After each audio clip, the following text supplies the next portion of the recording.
The Hubble Space Telescope has snapped a picture of the farthest away inbound comet at a whopping 1.5 billion miles from Earth. It's a strange find.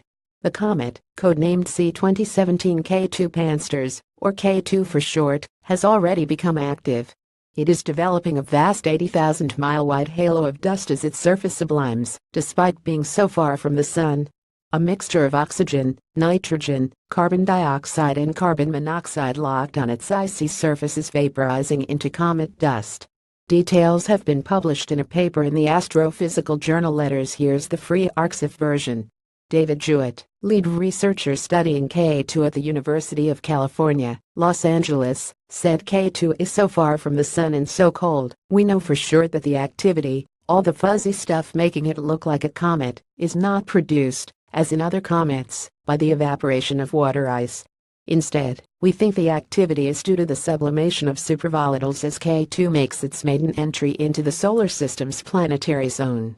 That's why it's special.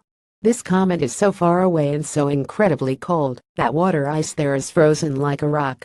Unlike most comets, however, K2 doesn't have a tail. It's probably because of its far distance from the Sun, as the forces of radiation pressure and solar wind are too weak to whip particles off the comet and sweep them back into a tail. J2 was first spotted in May this year by astronomers using the Panoramic Survey Telescope and Rapid Response System Pansters in Hawaii.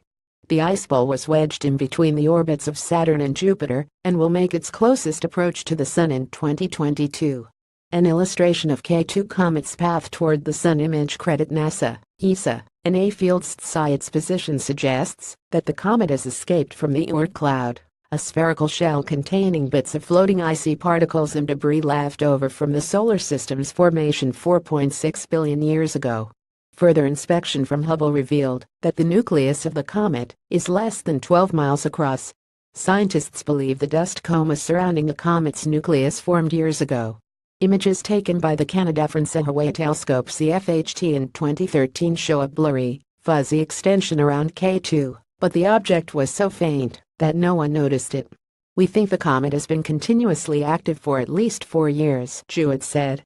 In the CFHT data, J2 had a coma already at 2 billion miles from the Sun, when it was between the orbits of Uranus and Neptune. It was already active, and I think it has been continuously active coming in. As it approaches the Sun, it's getting warmer and warmer and the activity is ramping up. As the icy clump journeys into the inner solar system, astronomers will be able to track its movements over the next 5 years before it reaches the outskirts of Mars' orbit, its closest approach to the Sun. We will be able to monitor for the first time the developing activity of a comet falling in from the Oort cloud over an extraordinary range of distances, Jewett said. It should become more and more active as it nears the Sun, and presumably will form a tail. Sponsored. The joy and pain of buying it. Have your say.